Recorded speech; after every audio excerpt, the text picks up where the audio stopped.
So I want to know, is there like a competition out there as to who can lose their license the first? Or is there a competition out there to showcase the different ways and means you can go about with losing your license? Because of what we're doing can be unsafe, not only for the patient, but for ourselves. If you know if that's a yes or a no answer, then go ahead and tell me down below. If it's a yes, tell me the name of the competition, because I'm really interested to see the other options that are there.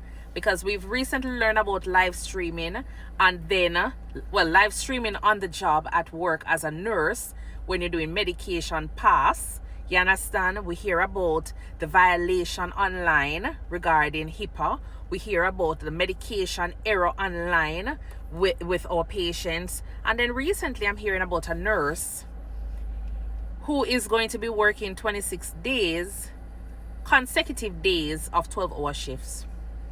So in as much as she probably thinking it's just like, oh, I'm just working. It is a practice that is going to be very unsafe, not only for her, but for her patient.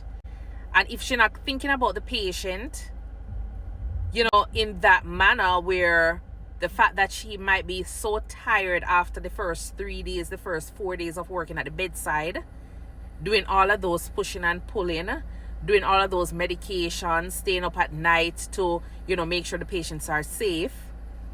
On day 4, you're going to feel like you want to crash out. A lot of people will tell you that day 4, day 5, day 6 of working a 6-day on and an 8-day off kind of stretch, or vice versa, is usually the roughest. At that time, your eyes are barely closing. I remember, yes, you might have slept through the day, but you're still feeling tired. You're feeling overwhelmed. You're feeling exhausted because your body is not made out for working such long hours, especially a night shift. I don't know what shift she's doing, but regardless of the shift she's on, it is very tiring. When it comes on to regular day shift for me now, and I'm working less than 8 hours per day, on the weekend, as soon as it touches Friday, is that the body is just at a point where it wants to lock down. So can you imagine your body getting to that point where it's Friday and the brain is already telling the body that, yeah, it's time to wind down, and your body is telling your body and the brain that, oh no man, may have about 22 more days to go. The body's supposed to say, or the brain's supposed to say, is that even correct? You understand? Because the body is not accustomed to it. You're going to be at risk for errors because your body is not well rested. You understand? Your body is not well rested. When persons do work 3 days, depending on where they're working at bedside, they're still feeling tired. You get back to work, you're still feeling tired.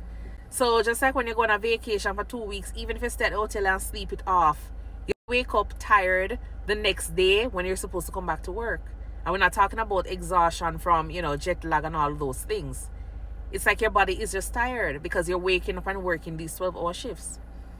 So I just want to encourage her, not to go through with her 26 days. I know some other persons might think otherwise.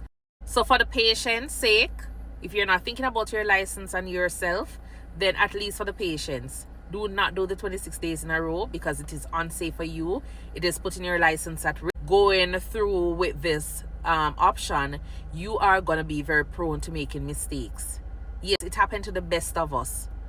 I do hope you will go ahead and take the advice from, our colleagues here online, as well as other patients or relatives who are giving their honest opinion regarding working 26 consecutive days at the bedside. So go ahead and take those words and make sure you think about it and make the right decision. Don't put yourself in a situation where you are now being targeted, because everybody is going to start looking at your page to find out what is it that you're up to next, and what you're doing if you're actually at day 25. And can you imagine the amount of person who already report the board to this thing, alert the board that you are a risky nurse? So go ahead and just show them that it's not like that. You were thinking about it, you were working off an impulse, and based on what the words and encouragement of persons online here is showing, you have come to your senses to keep your license and make sure that those patients are safe. So you ain't gonna be doing any 26 days. You're gonna be breaking that up just like a normal person and go out there and work. You understand? So definitely reconsider it. But kudos to you for taking up that challenge, and if you've done it before, kudos to you for doing it safely and kudos to you for remaining, you know, in the profession after, because a lot of people that burn out and beat out after those shifts. So definitely kudos to you. Down to your license, and patients are doing well, but it doesn't mean that the second round always come through, you know, correctly. So just make sure you're thinking about what you're doing. All right, that was something that I saw, and I was like, let me just go ahead and jump onto it, because you know everybody's talking about it, so why not go ahead and share my side of it. Until then, I will see you in the next video, and remember to subscribe to my YouTube page as well. All right, bye.